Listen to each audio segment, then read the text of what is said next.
মাদকের টাকা না দেয়ায় ছেলের হাতে খুন হলেন দৃষ্টি প্রতিবন্ধী বাবা হযরত আলী দেওয়ান। লক্ষ্মীপুরের রায়পুরে এমনই এক হৃদয় বিদারক ঘটনা ঘটেছে। জানা গেছে, মাদকাসক্ত ছেলে মামুন দেওয়ানকে মাদক কেনার টাকা না দেয়ায় ক্ষোভের বশে দা দিয়ে কুপিয়ে হত্যা করেছেন তার দৃষ্টি প্রতিবন্ধী বাবা হযরত আলী দেওয়ানকে।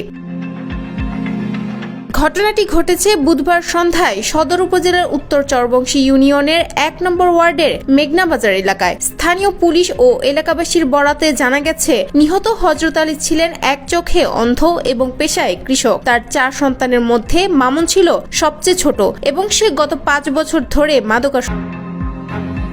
ঘটনার দিন সন্ধ্যায় পরিবারের মধ্যে খাবার ও টাকা নিয়ে বাবা ছেলের মধ্যে কথা কাটাকাটি হয়। এক পর্যায়ে বসতঘরের সামনে টিউবওয়েলের পাশে মামুন তার বাবার মাথার ডান পাশে ধারালো দা দিয়ে আঘাত করে। এরপর ঘটনাস্থলেই মৃত্যু হয় বাবা হযরত আলীর। এই সময় পরিবারের একটি শিশু সদস্য হযরত আলীর নাতনি এগিয়ে এলে তাকেও ধাওয়া করে মামুন, কিন্তু চিৎকার শুনে প্রতিবেশীরা এগিয়ে এলে ঘাতক দ্রুত দা হাতে পালিয়ে যায়। নিহতের বড় ছেলে শাহ আলম বৃহস্পতিবার সকালে ছোট ভাই মামুনকে আসামি করে রায়পুর থানায় হত্যা মামলা দায়ের করেছেন।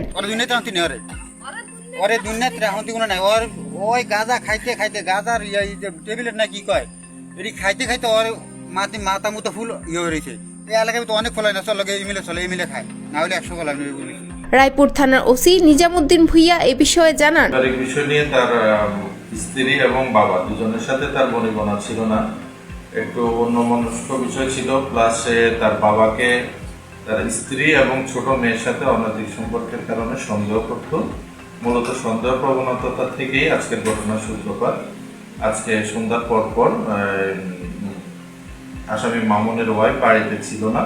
তার ছোট মেয়ে, যেটা বয়স 7 থেকে 8 বছর হবে, এই মেয়ে বাড়িতে ছিল এবং মামুনের বাবা, যিনি হযরত আলী দেওয়া ছিল, বাবার সাথে কথা কাটাকাটির এক পর্যায়ে টিউবওয়েলের গোড়ায় সে বাবাকে ধাক্কা দিয়ে ফেলে দেয় এবং তার হাতে থাকা দা দিয়ে পর্যন্ত বাবার মাথায় অনেকগুলো কোপ দিয়ে। ঘটনার খবর পেয়ে রায়পুরের সিনিয়র সহকারী পুলিশ সুপার, থানা পুলিশ ও স্থানীয় জনপ্রতিনিধিরা রাতেই ঘটনাস্থলে যান। তবে তার আগেই মামুন পালিয়ে যায়। স্থানীয় ইউপি সদস্য রোকন দেওয়ান জানান, পানি দিয়ে ওযু করতে আছে ওইখানে দাদা কুবায় তার মাথাটা ছিন্ন করে নিয়েছে। এলাকাবাসী বহুবার প্রশাসনের কাছে অভিযোগ করলেও স্থায়ী কোনো ব্যবস্থা হয়নি। এই মর্মান্তিক ঘটনায় এলাকায় শোকের ছায়া নেমে এসেছে।